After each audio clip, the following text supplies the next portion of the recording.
basically a sort of a value added tax, right. So service tax is something that is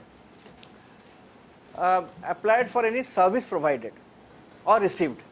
So what is service is any activity for consideration carried out by a person for another and includes a declared service. So any activity for consideration carried out by a person for another person is called service.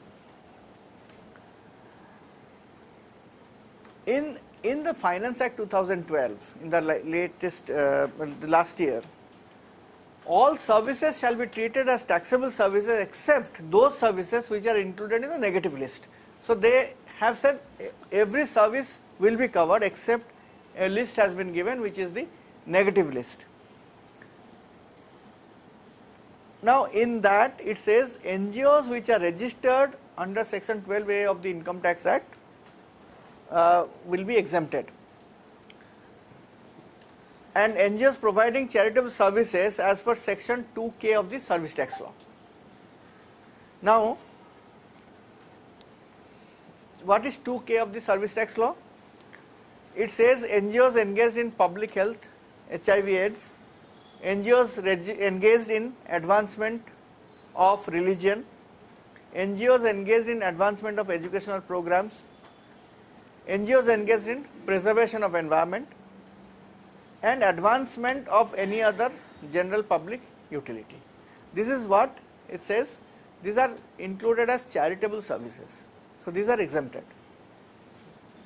Now if the NGO is providing services related to advancement of any other general public utility, then the taxable service is exempted to 10 lakhs. So here if you see all these NGOs which is engaged in health, advancement of religion, advancement of educational programs or in preservation of environment, they apparently do not come within the service tax net because they are covered under section 2K. But advancement of any other general public utility, if they do provide services beyond 10 lakhs, then they will be covered. Excuse me, this public health is only HIV and AIDS or any public health including HIV AIDS it says. Including HIV AIDS it says.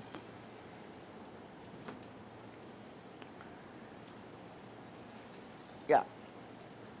So what is consideration? Where it is provided that donation to a charitable organization is not a consideration unless charity is obligated to provide something in return.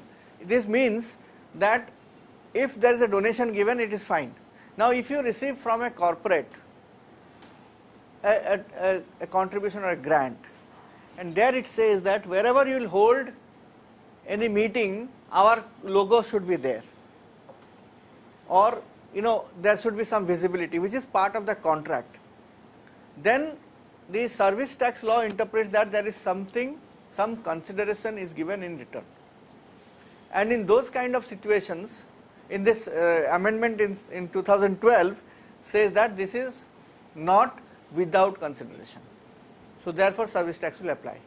So one needs to be very careful in terms of the grant contract that we undertake. Project grant and restricted funds shall not be treated as a service, right? But where the grant agreement has any clause where any benefit of business value is going back to the donor, then it shall be treated as a taxable service. So whenever you are negotiating with any corporate donor or any other agency where they would like themselves to be displayed prominently, then there is a flow back of the consideration. Will CSR grant be considered as a taxable service? If it provides business advantage or something in return, in display or advertisement, one needs to be cautious and careful. Okay, so compliance requirements is that first of all you need to register with the service tax authorities, which is a very simple job, very simple. There is an online application, you just file it and you are registered.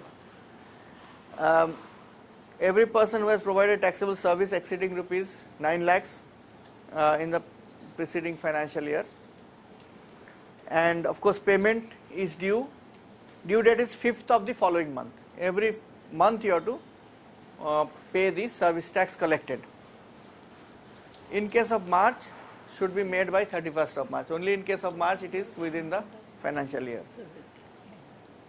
Online payment 6th of the following month. So if you make an online payment, you can make it by 6th. Returns form service tax ST3 twice in a financial year, 2 times.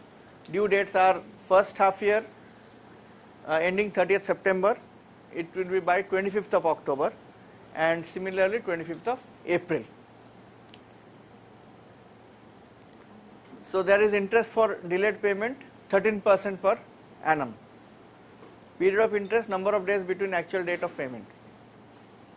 And invoice, issue of invoice, bill, challan by a service tax assessor is mandatory as per rule 4A of the service tax rule. So if you comply with service tax law, every payment has to be supported by invoice.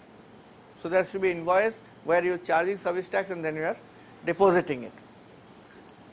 And every invoice or bill or challan should mention the serial number, name, address and registration number of the service provider, name and address of the service provider, PAN number, description, classification and value of taxable service. So this is very important that this invoice should contain these things, and tax service tax should be charged 12.36% on top of the value, and that should be collected and that should be deposited with the government and returns to be filed. So this is about the service tax applicability and how you implement it at a very, very basic level.